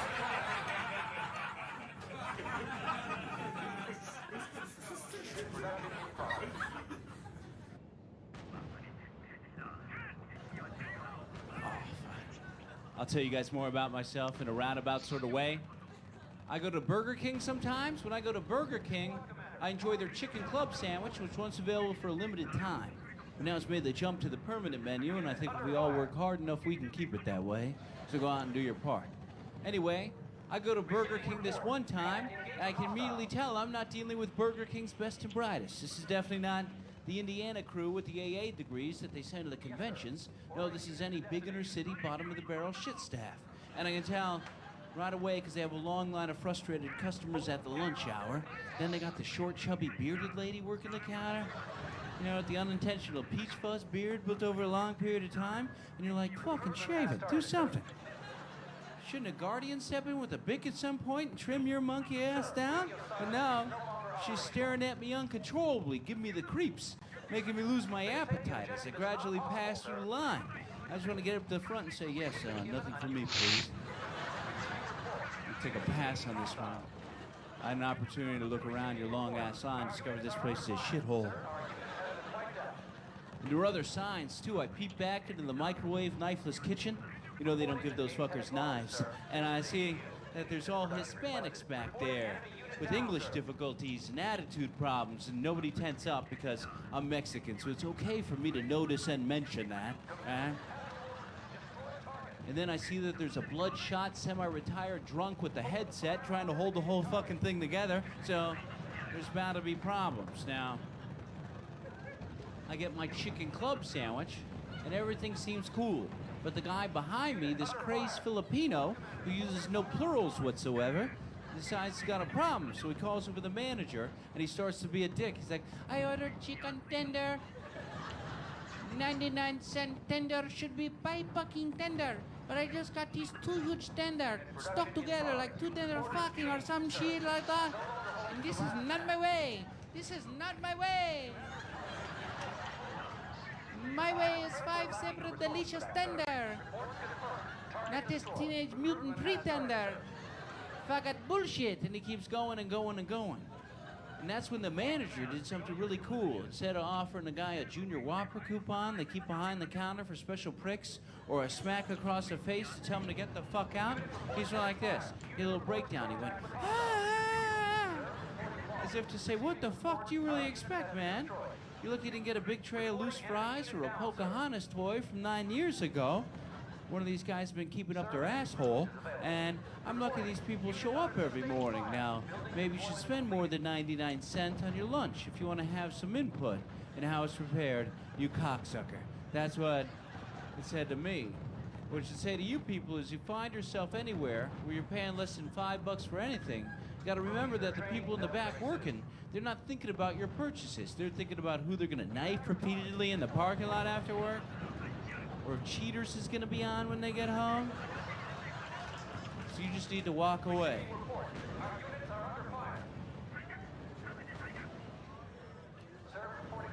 I mentioned I'm Mexican. I'm actually half Mexican. Thanks a lot, appreciate it. Get used to it, because in about 3 to 5 years, you're all gonna be related to one, I guarantee you.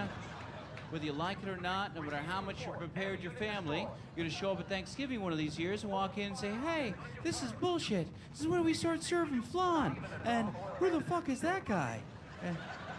Hello, can I call you Dad? No. Can't call me Dad. What's happening? What's happening is somebody's boning a Latino. That's what's happening. Could be your sister, it could be your cousin, it could happen to you. Now, a lot of questions, nobody panic.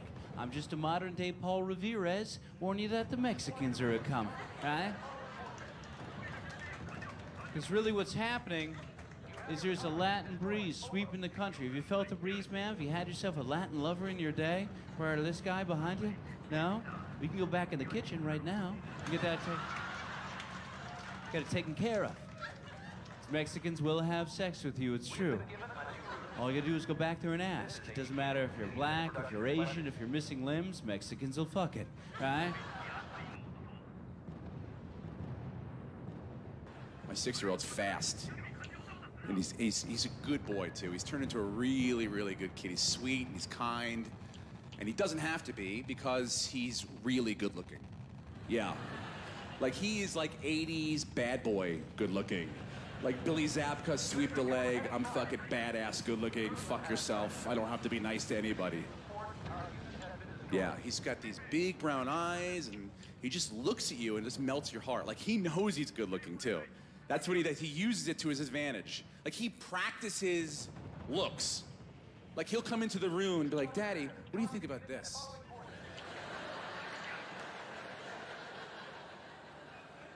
Buddy, that's a pretty good look. Yeah, I know. Yeah, he practices looks so he can melt our hearts. And that's the problem, is that I can't discipline him the way I want to. Like, I want to get upset with him and tell him what he's done wrong, but he just looks at me and just melts me. The only way I can describe it is, imagine you walked in on your wife or your girlfriend having sex with Ryan Gosling, okay? You're gonna walk into the room, you're gonna see her going out with someone, you're like, what the fuck's going on here? And then all of a sudden, Ryan Gosling's just gonna look up at you.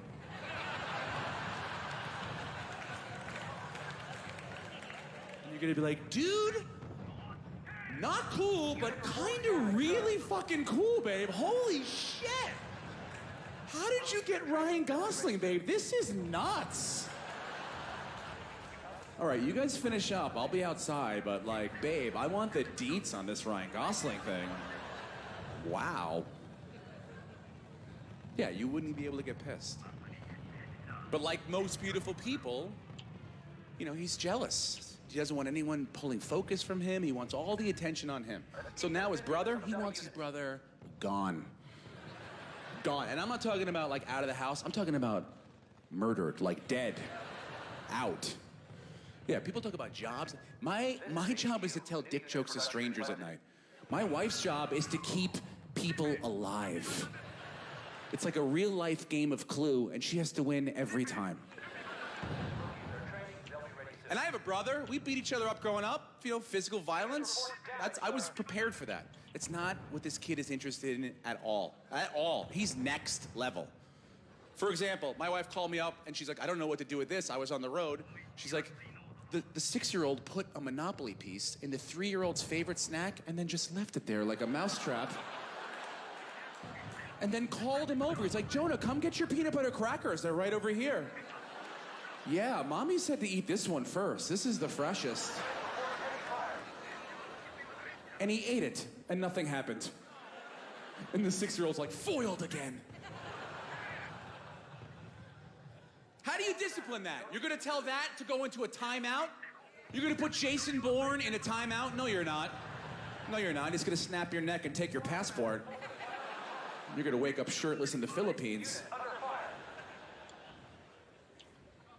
I caught it myself one time. I'm like, oh my God, I don't even know what we're gonna do. I was in my house, and I was walking through my living room. Actually, I wasn't walking. I was limping because I was faking an injury. My wife wanted to go pumpkin picking that weekend, and I'm not doing pumpkin picking during the NFL season on a fucking Sunday, so I faked the injury. I'm like, babe, I can't. I gotta do I got problems. No, can't happen. So I'm faking my injury, and I walk into the house, and I see my 3-year-old standing at the top of our stairs, just kind of like, hey, Daddy! Just waving his hand, Daddy! And my 6-year-old is beautiful. My 3-year-old is funny. The kid is funny. He's just a funny kid. It's like I'm raising Black Swan and Chris Farley. That's the dynamic I have happening in my house. So he's like, hey, Daddy! I'm like, hey, buddy, come on. Don't stand there. You got to come down or go to your room, but that's not a good place. Daddy! And for those of you who don't have kids, look, 3-year-olds can walk around, move. They're all that. They're fine. But every once in a while, they just look like they lose all motor function at once. Inexplicably, they look like Kramer going through a door on Seinfeld. They're just fucking all over the place. So you really got to watch them. So I'm like, buddy, come on. You got to come down or go back. And he's like, yeah, he's standing there. I'm like, oh, I have to go get him. So I take a step up the stairs. I'm trying to limp up the stairs. And before I get 2 steps up, I just see my 6-year-old pop his head out of his room. And he doesn't see me, but he sees his brother, and he's felt weakness. Yeah, like in his room, his little spidey senses went off, and he's like, oh, it's time to murder a motherfucker. And he sees his brother dangling at the front step, and he goes for him. So again, me being a good dad, I'm like, you know what? Bullshit. Let's just see how this thing plays out, okay? Got carpeted stairs and an iPhone. This is how memories get made. This is how brothers become brothers. So I watched this son of a bitch. Yeah, I watched him walk up behind his own brother, his own flesh and blood, and he takes him by the shoulders and then face first over the front step like this. Whack! But then he holds on, pulls him back, turns him around and looks at him and goes, I saved you, and then disappears into the shadows.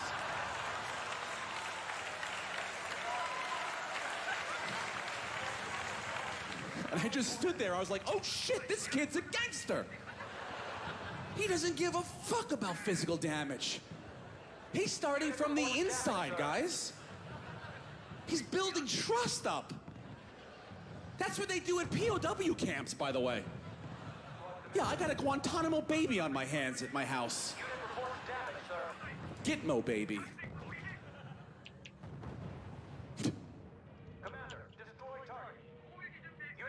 This gentleman with a fashionable shirt on. Look at you, Strike Man. 3 questions, they all pertain to the same thing. What the fuck, dude? That's Get right. greedy. Lucky number. How much weed do you smoke? What's your favorite way to smoke it? And would you rather smoke it or eat it? Damn. Well, here's the problem with eating it. You ever have a brownie and you panic? You're supposed to panic. That ain't the same shit. When you eat marijuana, it converts to a thing called 11-hydroxymetabolite, which is 4 times more psychoactive than marijuana. That's why the fucking cop that stole those pop brownies and called 911, he's like, I think I'm dead. Because did you ever hear that? That shit is awesome. Oh, that's one of the best clips on the internet. That's right up there with 2 Girls, 1 Cup for comedy. And if you haven't seen 2 Girls, 1 Cup and you don't want to know what we're talking about, first of all, I want to congratulate you on your choice of friends. Obviously, you're not hanging out with a bunch of fuckheads like my friends. I always get these things in the email. Click this, ... smiley. Okay, all right. What do you got for me? If you haven't seen Two Girls, One Cup, it starts out innocuous enough. It's just a couple pretty girls making out with each other, and then one of them, out of nowhere, just poops in a glass. Then they start eating it and throwing up on each other. And you're like, whoa, what the fuck? Well, what I heard after I watched the video, though, what I heard was that it was not actual poop. And then what it really was just chocolate mousse that they stuffed up that girl's butt. Which got a lot of people mad. They're like, what the fuck, man, this is fake. That's not how I looked at it. This is how I looked at it. It's not as impressive. But still, that girl ate chocolate mousse that came out of the butthole of a girl who's willing to let you stuff chocolate mousse up her butthole and film it for the internet. All right, and those girls did not exactly have hygiene at the top of their list of priorities. All right, it's not even top 10 of list of shit to do today. It's like number 11. And number 1 through 10 are all get more meth. It's get more meth, get more meth, get more meth, get more meth. Keep your butthole tidy. I totally forgot what your original question was. How much weed do you smoke, and what's your favorite way to smoke it? I don't smoke that much weed. I smoke weed before I do jiu-jitsu. I smoke weed before I write comedy. I smoke weed before I do comedy. I smoke weed before I have sex. I smoke weed before I know I'm gonna eat something really delicious because it tastes better. Listen, man, I'm just self-medicating, just trying to get by in this crazy world. And well, the best way to do it is a vaporizer, because if you use a vaporizer, there's no health problems. Whatever the technical word for it is. No risks. Thank you. It's just mist. You're welcome. Reporting enemy losses. I almost got arrested one time for wishing AIDS on a cop. That is not recommended. I got pulled over for speeding, and I was okay with that because I was speeding. Then I got another ticket for not using my blinker when I pulled over, and that is what I had trouble with. Right? All your lights are on, jerk. They know we're going to the shoulder.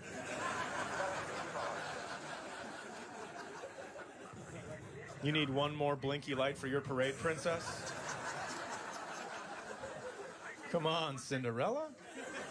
And he said, it's the law. And I said, your law sucks. And he goes, say one more thing. Say one more thing. So I said, I hope you get AIDS.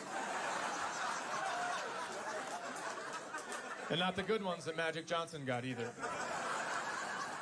I am talking about the real AIDS with the capital letters. And he said, get out of the car. I was like, for what? He goes, I'm arresting you. For wishing AIDS on you? You can't arrest someone for wishing. How would you even call that in? We have a 145 hope in progress. Doesn't make any sense. You know where I really want to go visit? Cambodia. That's where I want to go, guys. That's where it's at, man. I mean, you know, I don't know where it's at, but this is where they had. This is a legit tourist attraction that you can do. You can shoot a rocket launcher at a cow. That's one of their options. Yeah, and if you're like, oh, I bet it's too pricey, well, you'd be wrong, all right? It's very reasonably priced. It's $400. That's not that bad of a deal to shoot a rocket launcher at a cow. And if you're like, what if we don't hit it? Is it even worth it? Yeah, it is, all right? They give you $200 back if you don't. No one hits it. Who's going to hit it? Who's going to just nail it on the first try and be like, I do this quite a bit at home? I love how they, like, how on earth would you come up with that price? That's what I always wanted to know there. Like, what were you gauging that off of? That you thought 400 sounds good. Like someone's like 700, they're like, I don't want to get greedy with it. I've been looking around, and you can fist fight a goat for $50 right next to us. So I think 400's competitive. I think that's a good. That would be an unbelievable way to hunt, though. A rocket launcher, you just shoot at the woods. You get all kinds of stuff. Deer, probably people, I don't know, like. Just shoot in an area.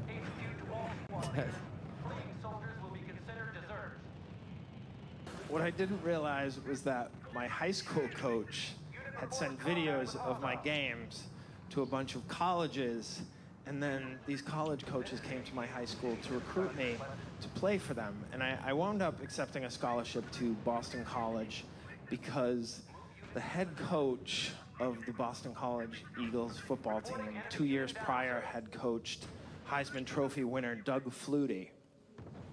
And then 2 years later, he was recruiting future participation trophy advocate Gary Goldman.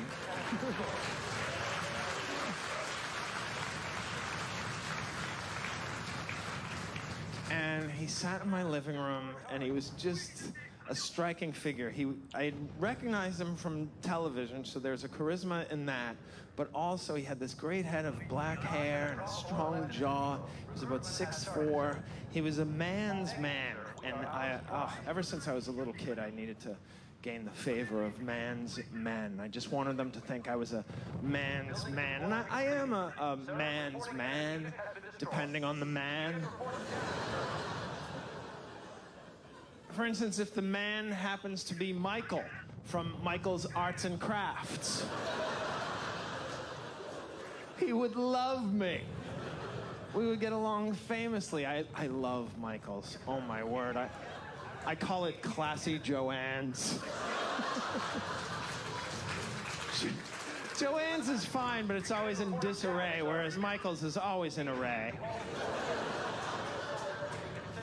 But this coach sat in my living room, and I'll never forget it. He said, "Son," and you call me son,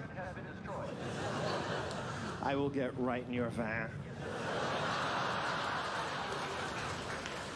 It's like an arm around the shoulder. He said, "Son, I'm gonna go ahead and offer you a scholarship." And I remember thinking to myself, I was afraid this was gonna happen.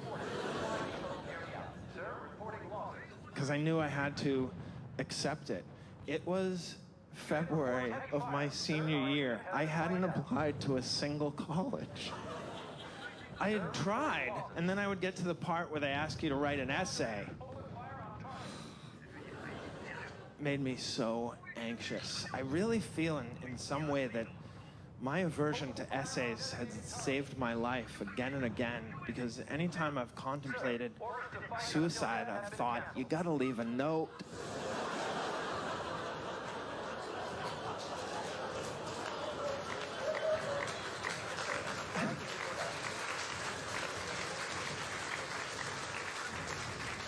I'm not spending the last hour of my life doing something I've dreaded throughout it. So I knew I was going to accept it. One, I hadn't applied anywhere else. My grades, because of my depression and anxiety, were very mediocre. My SAT score is very average. This was the best school I was going to get into. Also, we didn't have the money to pay for a private college. I wasn't going to be able to go to as good a school as Boston College, so I had to accept it, but I also knew, I just had this feeling that there was a catch, like that he was going to expect me to play football.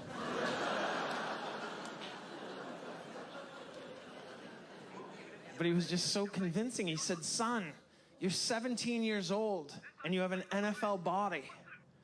And I remember thinking to myself, well, that may be true, but I wish I could tell you that no more than 10 feet from where we're sitting, I also have a blankie.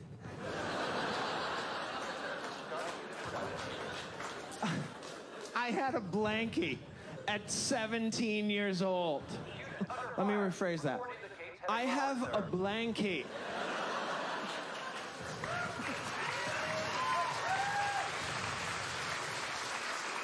It's on my pillow right now. I can't sleep without it. It's something doctors call Linus Van Pelt syndrome. Sir, orders to fight until death have been canceled. Unit reports damage. Hey, I gotta tell you guys, this year has been pretty good for me. My New Year's resolution this year was to be a better person, because that is very vague. And by making that resolution, I've already accomplished it. Got to be a pretty good person to want to do that. Here's the thing, though, guys. People will tell you that the key to being a better person is to treat others the way you want to be treated, and I don't recommend that. I find when you treat others the way you want to be treated, you just end up giving blowjobs all day. Yeah. Being a good person's messy, people. Especially if you have a beard. That is. So, oh, you had to hear it. I had to live it. So, I did better myself, tried to, a while ago. I went to the gym once. I was pretty proud of myself, though. I was on the treadmill 45 minutes straight, full incline, doing my thing, and then some employee meathead came over, and he was like, "Oh, sir, sorry, you can't sleep on the equipment." Like, well, somebody put a fucking treadmill in front of your television. So yeah, I'm gonna nap on that. That's in the way. If you got a problem with that, I'd like to speak to an owner. Is there a Mr. Curves I can talk to? I don't feel welcome there. I don't mind saying it. Fuck those ladies.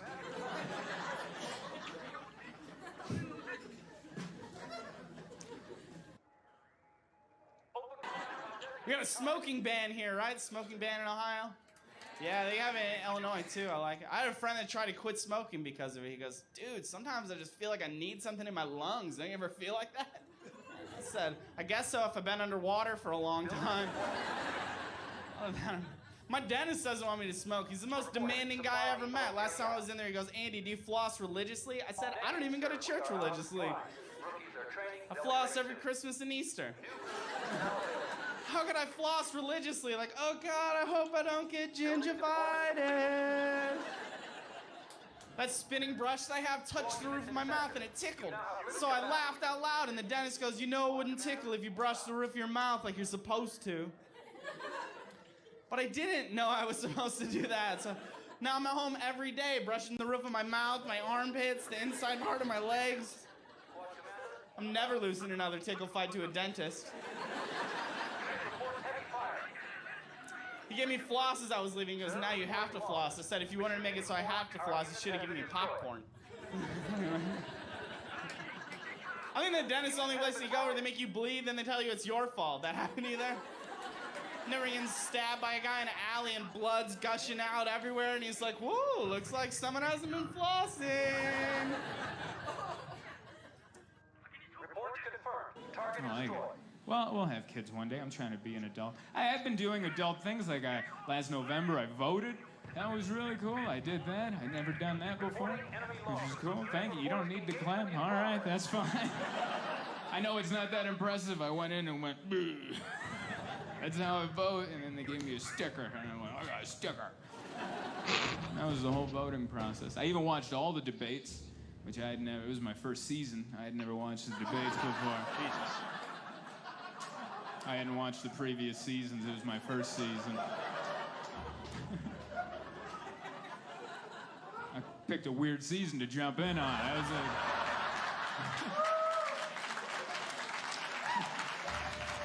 like, this is what I've been missing? This is crazy.